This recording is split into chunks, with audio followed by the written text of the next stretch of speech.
seja convosco. Amém. Estamos iniciando também nessa manhã o estudo do Sermão do Monte. O Sermão do Monte ele é composto, ou ele abrange Mateus capítulo 5, Mateus capítulo 6 e Mateus capítulo 7. É o estudo do Sermão do Monte. O livro base nosso é esse livro pequenininho aqui. São 600 páginas, 605. Tá? E se Deus assim me permitir, eu acho que eu dou uma filtrada, porque senão a gente vai ficar décadas, né? Estudando isso aqui. Mas eu dou uma filtrada boa, mas o livro base é este. Você tá? consegue? O livro base é esse. Tá?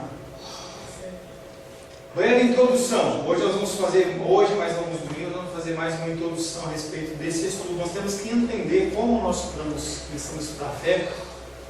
O que é estudar o Sermão do Monte? Para quem que é? O que ele fala? Quando você vai estudar qualquer tipo de assunto, você tem que se inteirar do que ele trata.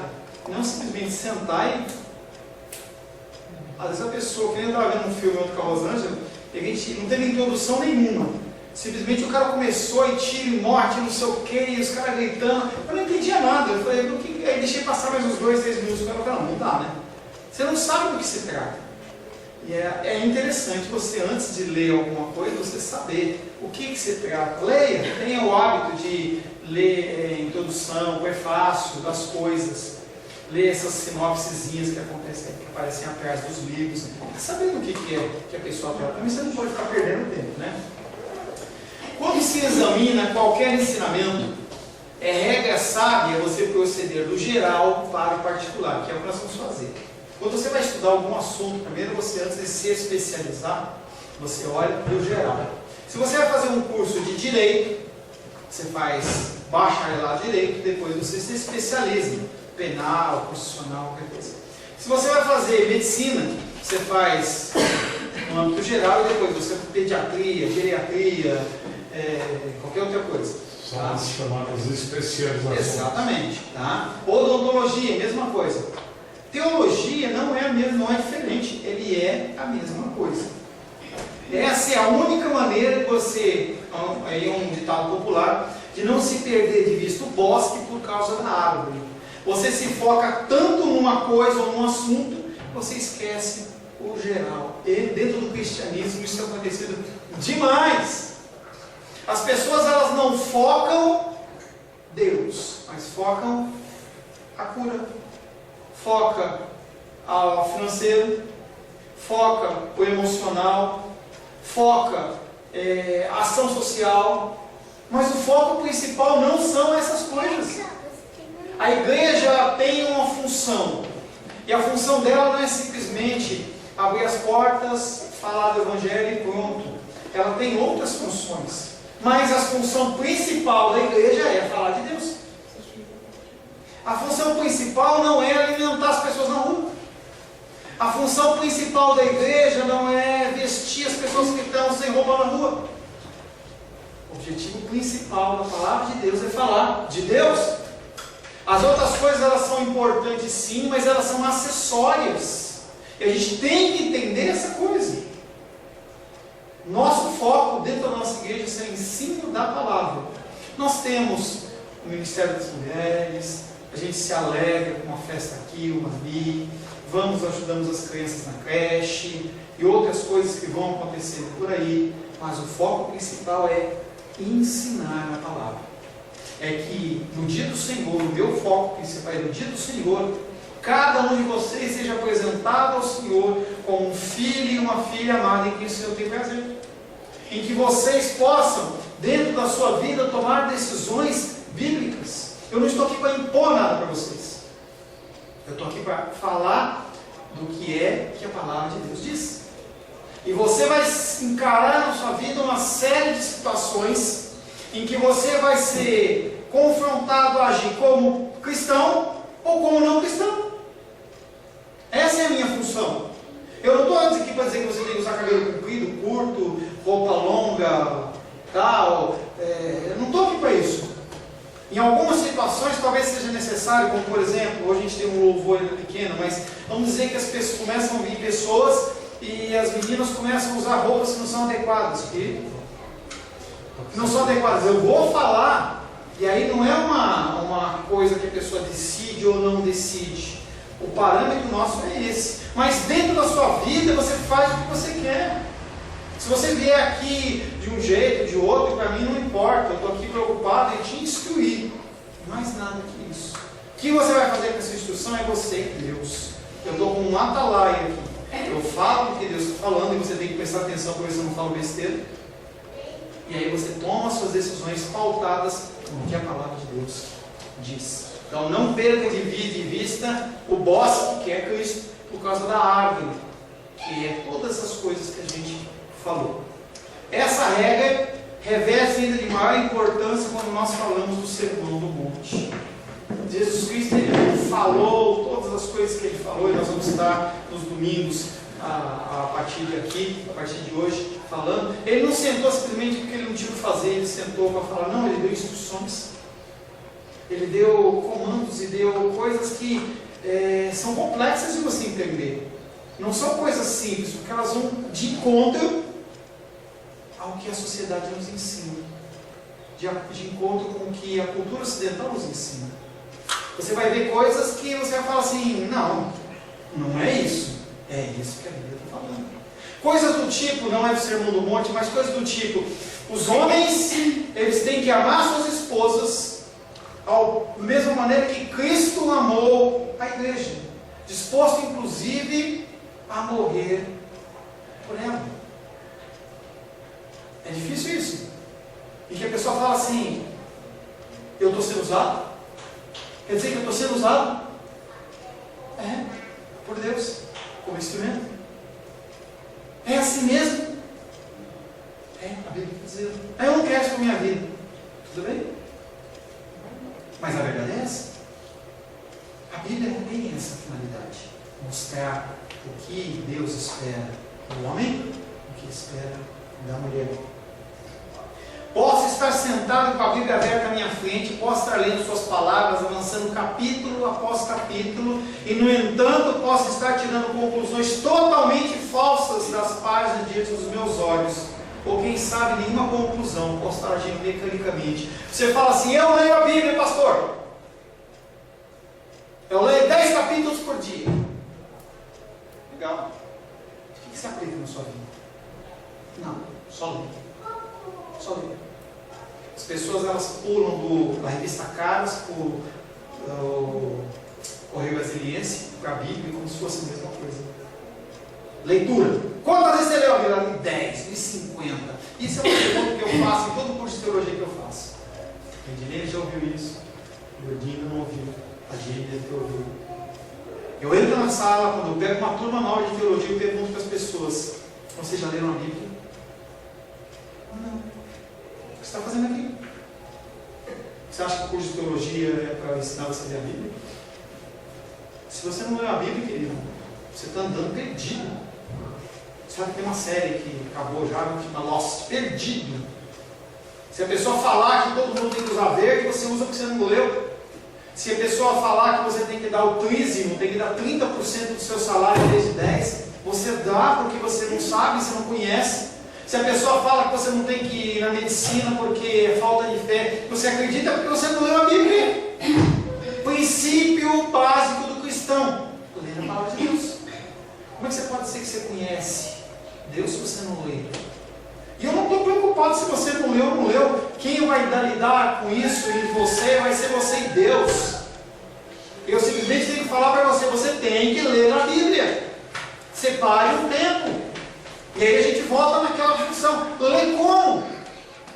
Será que você lê 10 vezes a Bíblia, você recebe uma estrelinha e quando for o dia do juízo o Senhor vai falar para você: não, você está liberado? Sabe o que é isso? Parecem coisas ridículas que eu estou falando, mas é isso que passa na sua cabeça. A Bíblia ela tem que ser lida como se fosse um manual de sobrevivência. Se você não lê ela direito, você morre, física e espiritualmente. A Bíblia, se você estiver sentado e ler, e mais nada, não vai te acrescentar coisa nenhuma, a não ser julgo sobre a sua vida, porque você lê um negócio e não pôs em prática. Lê mecanicamente. Pior que isso é você ler e você não buscar o entendimento. É aquilo que eu falei, você tira um versículo do contexto, aquela, quase que eu trouxe, que eu esqueci a caixinha de promessa. Vai lá. Gente, Deus pode fazer isso, Ele faz o que Ele quer. Como Ele quer. Ele pode falar para você dessa maneira? Pode, mas não é o meio comum. O meio comum é você ler meditando a palavra de Deus. Comece pelos evangelhos. Vai seguindo o Novo Testamento, acabou o Novo Testamento, pega Gênesis e vai fazendo essa leitura cadenciada, porque tem entendimento que é um encaixado no outro, os entendimentos eles não são soltos. E aí você vem com o entendimento do mundo, e você lê a Bíblia já com esse entendimento, você quebra a sua cara, porque não está falando isso. E você tem que meditar, é oração. Se você não buscar do Espírito Santo o entendimento, você está perdido. Antes de você ler a Bíblia, fala: Senhor, me ensina o que está escrito aqui. Me dá entendimento, Deus. Se humilha na presença do Senhor e fala: Deus, eu não sei entender. Eu sou um exímio interpretador de texto. No concurso eu tiro 10 interpretações de texto, mas na tua palavra eu preciso do Senhor. Me ensina. Tem que começar com uma atitude de humilhação. E aí você pega a Bíblia para estudar isso. Eu li uma vez a Bíblia em 6 meses. Já contei isso para alguns. E aí eu peguei 30 minutos de manhã, 15 minutos na hora do almoço e 30 minutos na hora de dormir. Segunda, terça, quarta, quinta, sexta, sábado, domingo, dia santo, feriado, Natal, Ano Novo, tudo. 3 meses eu li a Bíblia. Só tive noção de um mapa geral da Bíblia, mas da Bíblia não entendi nada. Não tem como você ler 10 capítulos de uma Bíblia sem meditar. Se você pegar pelas nossas pregações de domingo à noite, quanto tempo nós perdemos num versículo? Entenda que isso não é exaustivo. Exaustivo é quando você elimina o assunto. Ela é extensiva. Eu faço uma análise extensa do texto, mas não é exaustivo, porque a palavra de Deus ela se renova a cada manhã, e toda vez que você lê, você vai ter um novo luz para a sua vida. A Bíblia não é exaustiva, você não consegue. Quando você vê Bíblia exaustiva, mentira! Ninguém consegue sondar os pensamentos, os sonhos de Deus, as coisas de Deus. Não tem uma pessoa, um ser humano que consiga fazer algo exaustivo em relação à palavra, mas extensivo. Hereges, uma palavra conhecida. Hereges. E quem são os hereges? Fala um pouco. Quem é herege? O que é herege? São aqueles que profanam. Profanam. Que proferem palavras e atitudes, fazem atitudes contrárias à vontade de Deus. No caso, a palavra de Deus. Perfeito, perfeito. Hereges são homens que se levantam dentro da história cristã, eu falo de teologia, dentro da história cristã com ideias que podem ser espatafúrdias. Mas o cara começou a desenvolver uma história. Por exemplo, tem um filme que passou já um ano, 2 anos, chama Deus Não Está Morto. Algumas pessoas devem ter visto esse filme. E aí é um filme cristão que conta a história de um menino cristão que está entrando numa faculdade, e dentro de uma das cadeiras lá, o professor ele começa o curso falando assim: olha, para a gente não perder muito tempo, eu quero que você escreva na folha Deus está morto. Porque eu não quero entrar nesse conceito de Deus, não sei o que e tal, eu não vou perder meu tempo. E aquele homem falou para aquilo, os alunos começaram a escrever. Os alunos começaram a escrever esse filme de 2013. Né? E aquele menino cristão ele começou a ficar incomodado. E aí ele pegou e escreveu Deus não está morto. Conta aquela folha, eu não lembro se ele falou. Sei que aquela informação chegou para o professor, eles entraram num diálogo e num debate, e o filme vem tudo isso, ele mostrando que Deus estava morto e não está morto. Quem não conhece a história cristã, vê aquele filme e entende apenas como um debate, ou como alguma discussão teológica entre as pessoas, mas é muito mais que isso. Uma pessoa, na história cristã, ele pensou da seguinte maneira: Jesus Cristo é Deus? É Deus? Sim ou não? Sim. Jesus Cristo é Deus. Ele morreu na cruz do Calvário? Sim. Então Deus está morto. Ele desenvolveu toda uma linha teológica em relação a isso.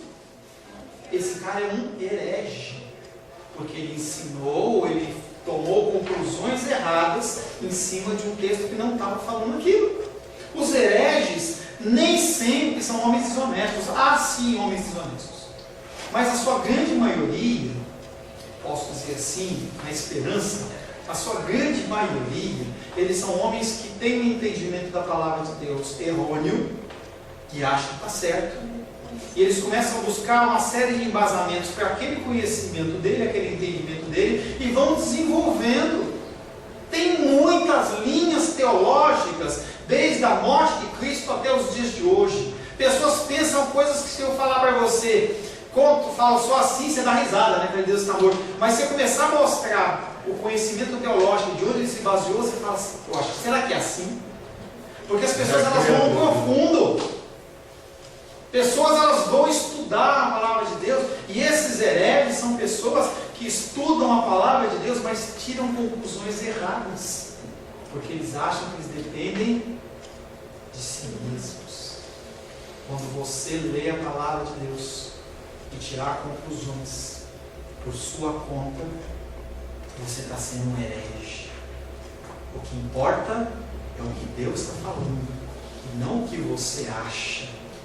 Importa o que você tenha entendimento. E não estou dizendo que você não pode errar. Estou falando isso. Gente, se eu vou contar minha vida histórica, teológica, aqui você vai dar risada das coisas que eu já fiz. Mas você tem que sempre caminhar e caminhando. Você vai caminhando. Tem coisas que você, no meio do caminho, você se despoja, joga as armaduras fora, coisas que não prestam. Tem coisas que você mantém, tem coisas que você vai receber durante o caminho. É uma grande caminhada.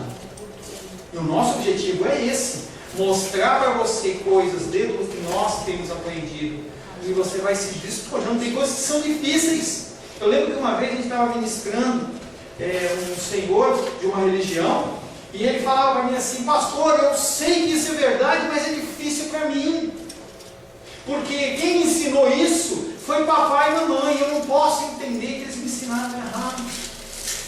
É uma dificuldade que nós temos. Nós nos fixamos a pessoas que no nosso passado foram pessoas muito importantes, mas que ensinaram coisas erradas. Porque aprenderam errado. Aprenderam errado. E você não pode se vincular a pessoas desta maneira, porque pessoas são falhas. O meu pastor Jonas lá de São Paulo, ele falava assim, não acredite em mim, não se fique na igreja por mim. Eu lembro que depois que ele morreu, a minha irmã é uma das pessoas que saiu da igreja, porque ela tinha a fé dela no pastor. Se um dia acontecer, entendeu, de eu roubar, de eu trair a Rosângela, ou de sei lá, qualquer coisa, você não pode abandonar a fé por causa disso. A sua fé tem que ser em Cristo, a sua fé tem que ser alicerçada na palavra. É por isso que não pode ser uma fé, Deus Reis estava falando no intervalo, essa fé burra, essa fé sem estrutura. Porque senão, se ela é sem estrutura, você cai. Morre o papai, morre a mamãe, morre uma pessoa que é querida sua, a sua fé é baseada naquilo, você cai da fé. É por isso que a gente tem que meditar na palavra. Hereges não foram necessariamente homens desonestos, mas foram com certeza homens equivocados. Não deveríamos pensar que eles foram homens que deliberadamente quiseram errar e ensinar erros, mas ensinaram. Qual a dificuldade deles? A dificuldade deles é a falta do Espírito Santo. A dificuldade deles tem sido o seguinte: desenvolveram alguma teoria, o qual lhes pareceu especialmente atrativo. Então saíram a campo com essa teoria relativa à Bíblia, parecendo-lhe poder encontrar comprovações para ela por toda parte. Se você quiser fazer uma campanha de qualquer coisa, uma vez eu falei lá em Ceilândia isso. A gente faz um estudo aqui no Guará. Qual o problema do Guará? Na época, quando eu fiz em Ceilândia ou em São Sebastião, não lembro, a pessoa falou que era segurança. E aí nós criamos uma igreja fictícia chamada Igreja do Corpo Fechado. Campanha, você estava decidindo? Campanha da porta do corpo fechado. Venha fazer essa campanha porque você não vai ser assaltado, seus filhos não vão ser baleados, e tal, nessa linha. Sabe o que vai acontecer na igreja que embora vive num contexto desse de insegurança? E E aí eu começo a procurar versículos que me dão certeza, saco do texto bíblico, e a pessoa fala assim, está na Bíblia. Conversava com uma pessoa esse fim de ano, ele falava assim, mas está na Bíblia. Eu falei assim, mas não quer dizer isso. O texto não é esse. E aí textos do tipo, pedi, dar-se-vos-á. Aí você fala assim, bom, eu vou pedir o que eu quiser. E aí fala lá, buscar o Rei de Deus todas as coisas, buscar o Rei de Deus sua justiça, todas as coisas serão acrescentadas. Primeiro, não são todas as coisas, são todas essas coisas. Aí o cara fala, não todas, é o meu carro, é a Porsche, é a BMW, é a Brastemp, é os móveis novos, é o apartamento. Não está dizendo isso no texto. E a pessoa começa a buscar uma série de versículos, a pessoa não tem conhecimento, ela não lê a Bíblia. Abre aí, irmão, está escrito isso, está, realmente. Está aqui, a Bíblia é a palavra de Deus, então é isso. Não é. Não é.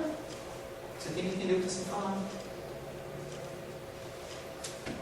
Se alguém ler meio versículo e enfatizar exageradamente algum outro meio versículo mais adiante, em breve parecerá estar comprovado na teoria qualquer. Arrisca fazer isso. Procura uma coisa bem absurda e tenta procurar na Bíblia respaldo. Você vai montar uma teologia em cima disso. Versículos que não estão falando disso, mas você tira ele e a pessoa vai acreditar. Você monta toda uma teologia. É assim que nascem as heresias. Quem é a mãe de todas as heresias? As religiões nasceram daqui, queridos. As coisas falsas nascem daqui, porque são tiradas do seu contexto. Qualquer religião vai procurar os conceitos das pessoas. Vai procurar. É por isso que aquele vídeo, aquela atitude que o Papa teve, no caso, seria decorrente disso, porque muitas vezes a Bíblia diz que Deus é amor. E, como o senhor mesmo acabou de dizer, daqui saiu todas as heresias e, enfim, outras religiões.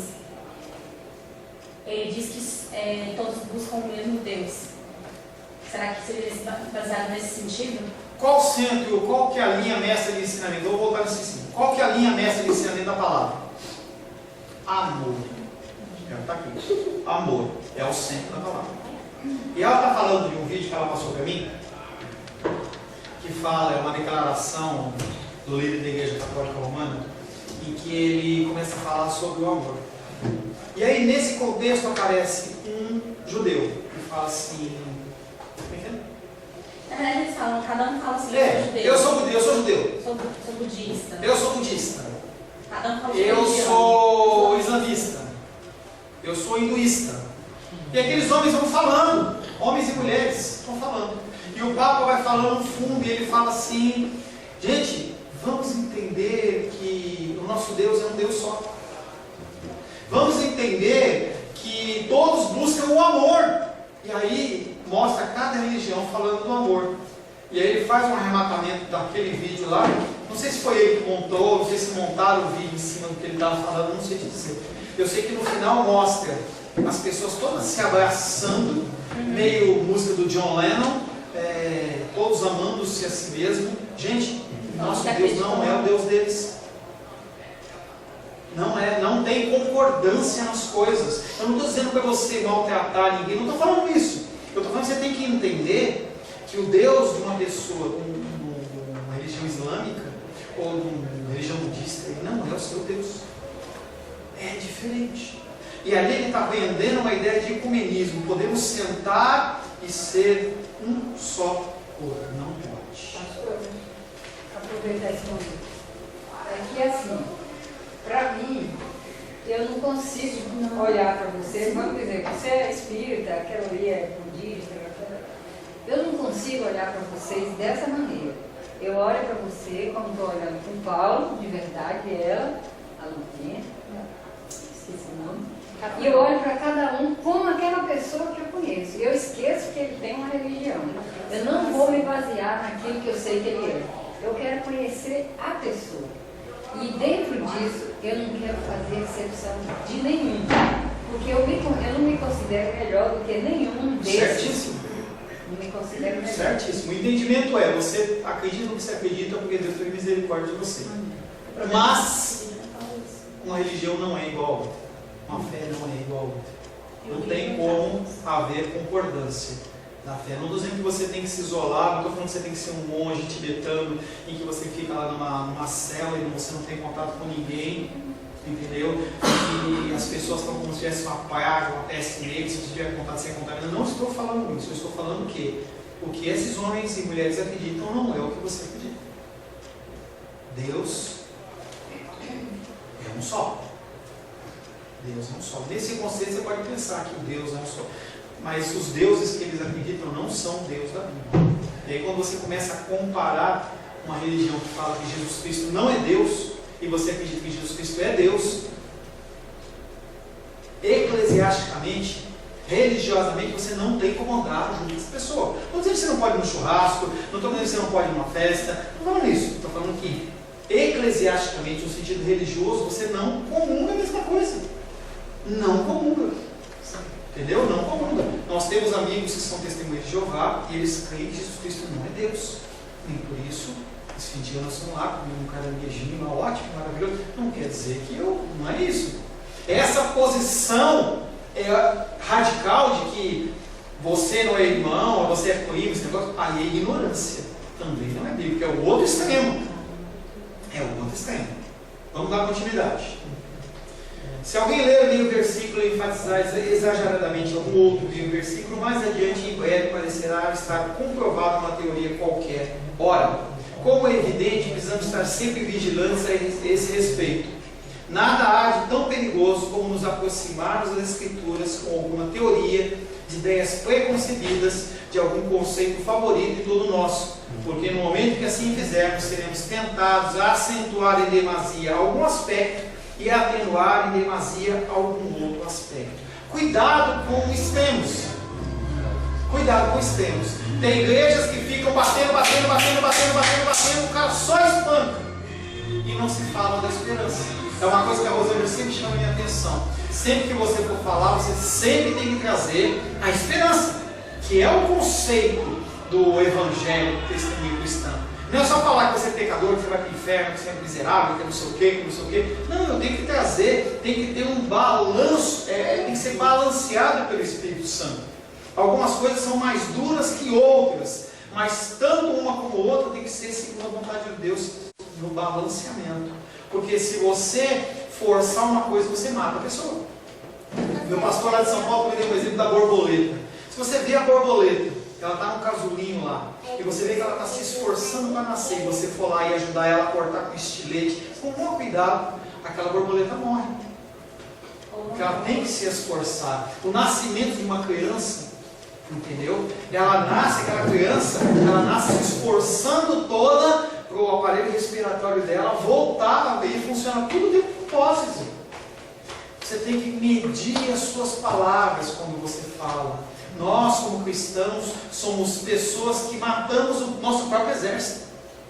Você olha para a pessoa que não está preparada, em vez de você agir com amor com ela, você pá, bate naquela pessoa. A pessoa fica tão chocada que ela se afasta. Se afasta. Engraçado como Cristo, você analisa o Evangelho, você vê que Cristo, sendo duro, ele atraía as pessoas. Ele era uma pessoa que era luz, mas os pecadores iam a ele. É muito interessante isso. Jesus Cristo, ele agia com firmeza, ele não era prostituto, mas andava com a prostituta. Ele não era um cobrador de impostos, mas ele andava com um cobrador de impostos. É a figura de Cristo, mas é a figura nossa. Nós, quando somos restaurados, nós temos que ser essa luz no meio das pessoas. A pessoa que ela é de uma outra religião, ela tem que olhar, nós vamos, hoje não vai dar tempo, mas ela vai olhar para você e falar assim: eu preciso do que você tem. E ali você fala de Cristo para ela. Esse é o cristianismo. Tá? Cuidado com pensamentos preconcebidos.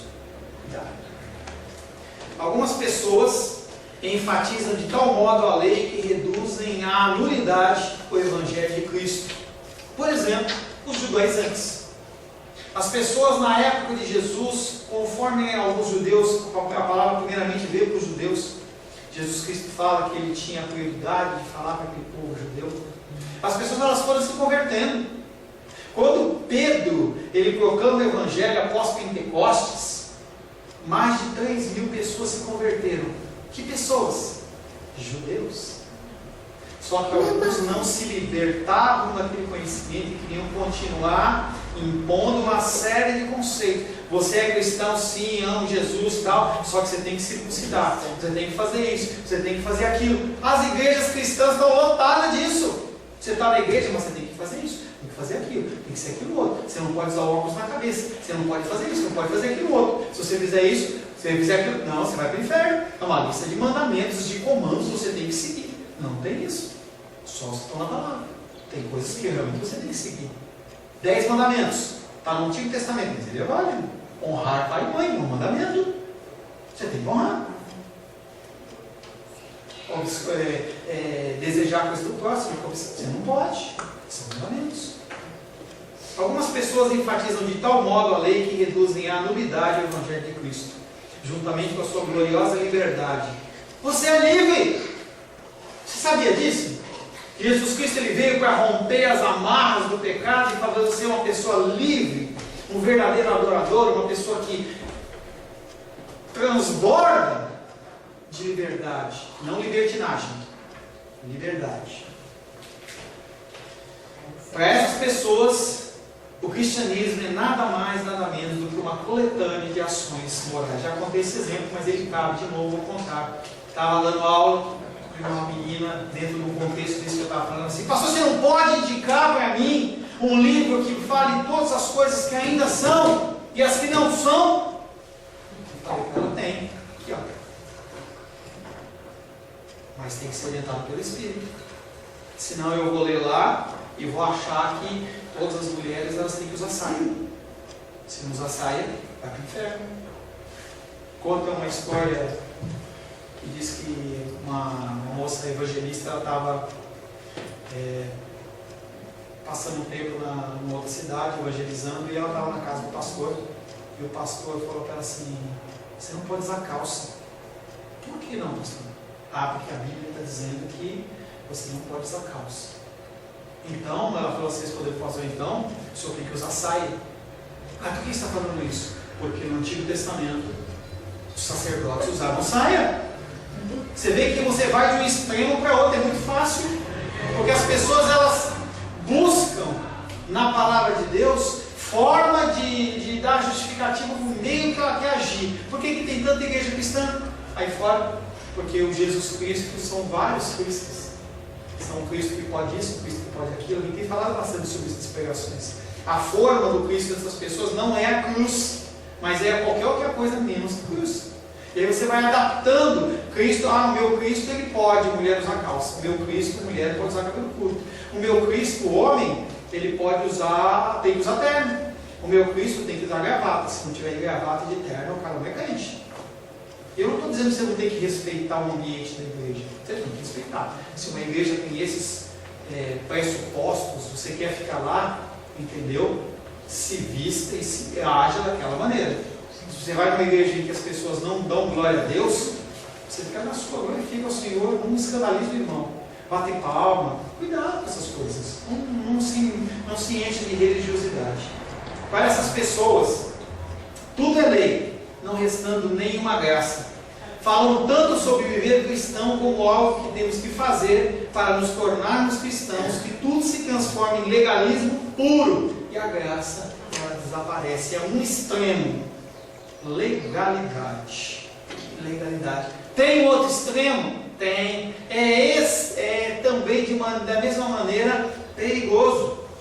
Também é possível exagerarmos na importância que nós vemos a graça divina às custas da lei. O resultado seja algo diferente do Evangelho. A pessoa ela sai do extremo legal para ir para um extremo em que tudo é graça. Eu posso tudo, eu faço tudo. As pessoas elas acham que elas podem oferecer adoração ao Senhor da maneira que elas querem, porque Deus conhece o coração. E a pessoa pode fazer o que ela quer. Ela pula, ela dança, ela faz isso, faz aquilo. A gente começa a olhar na internet, você não consegue acabar o nível de coisas. Vi outro dia uma mulher que colocou uma piscinona lá, e ela vinha correndo do altar, um altar de uns 2 metros de altura, ela dava um pulão, uma senhora obesa, e ela pulou na piscina e falou, vai se matar. Não, ela estava dando banho de Naamã.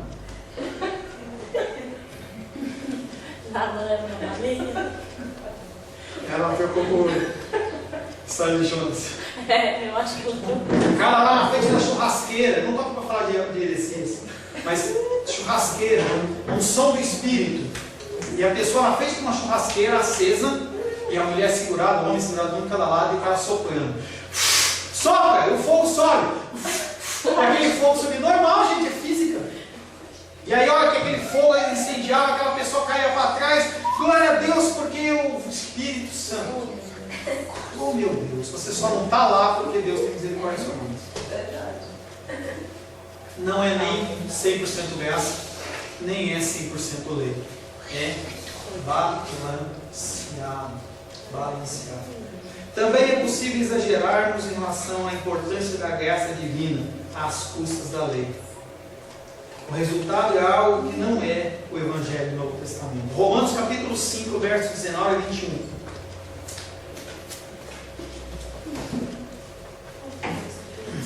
Nós só vamos fazer a leitura desse texto para deixar um gancho para a semana que vem. Leitura de Romanos capítulo 5, versos 19 a 21. Assim diz a palavra de Deus. Porque, como pela obediência de um só homem, muitos se tornaram pecadores, assim também por meio da obediência de um só, muitos se tornaram justos. Sobreveio a lei para que avultasse a ofensa, mas onde abundou o pecado, superabundou a graça. A fim de que, como o pecado reinou pela morte, assim também reinasse a graça pela justiça, para a vida eterna, mediante Jesus Cristo, nosso Senhor. Texto conhecido de Romanos. Eu quero enfatizar apenas mas onde abundou o pecado, superabundou a graça. A pergunta para a gente finalizar é: você pode pecar bastantão para que Deus te abençoe bastantão? Tem gente que acha que sim. Feche seus olhos. Senhor, em nome de Jesus, queremos agradecer ao Senhor, Pai querido, por esse tempo que nós tivemos de estudo da Tua Palavra. Quero pedir perdão ao Senhor por tudo que foi falado de mim. Peço que o Senhor possa, como que limpar o coração dos meus irmãos e irmãs, e apenas a Tua Palavra prevaleça, Pai. Queremos agradecer pelo tempo de estudo, que o Senhor possa gerar em nós mudança e transformação. Em nome de Jesus. Amém. Glória a Deus. A paz seja convosco. Meu nome é Paulo César. Eu sou pastor da Igreja Cristã Semente de Vida, aqui em Brasília, Distrito Federal. Me alegro que a palavra tenha te alcançado. A palavra faz isso. Ela alcança as pessoas aonde quer que elas estejam. E você foi agraciado com esta palavra. Não que eu tenha nada especial a te dizer. A palavra ela é suficiente e ela usa quem ela quer. E eu me alegro por ter sido um canal para poder te abençoar. Mas eu quero te dizer que não basta você ser um ouvinte. Não basta ser uma pessoa que se alegra quando você ouve a palavra de Deus. A vida, ela é feita de decisões. Se você está ouvindo essa palavra hoje, eu creio que o Espírito Santo tem um propósito especial com você. Muito mais do que prosperidade, muito mais do que uma cura física, uma cura emocional ou espiritual, Ele quer te alcançar para a vida eterna. Nós investimos nosso tempo, nós investimos as nossas forças em coisas terrenas, mas o Senhor ele tem muito mais a oferecer. Ele tem sim para você a cura, Ele tem sim para você a prosperidade, mas Ele tem muito mais que isso. Submeta-se a um Deus que Ele é capaz de mudar e transformar a sua vida por completo. Creio que o Espírito Santo ele é capaz de tocar o teu coração. Quero pedir que você curve a sua cabeça. Senhor, em nome de Jesus, coloco na Tua presença essa vida que ouve esta ministração, que ouve esta palavra. Pai, eu não tenho capacitação nenhuma, mas o Teu Espírito ele é capaz sim de tocar nesta vida, gerar nela mudança, transformação, arrependimento, e que ela possa simplesmente bater no peito, convencendo-se que é pecadora e que precisa de um Deus salvador. Não há um caminho a Ti, meu Deus, que não seja através de Cristo. E eu lhe peço, Pai querido, que você alcance essa vida e ele possa sim tomar uma decisão pessoal pelo Senhor, em nome de Jesus. Amém. Amém, meu querido. Amém, minha querida. Fico contente que você esteja ouvindo essa ministração até o fim. E peço que você não se limite a ouvir os cultos pela internet. Você procure perto da sua casa uma igreja, um lugar que proclame a palavra do Senhor. Eu oro para que o Espírito Santo te direcione nessa busca, porque muita coisa tem sido oferecida que não é o Evangelho. Eu abençoo a sua vida em nome de Jesus. Amém.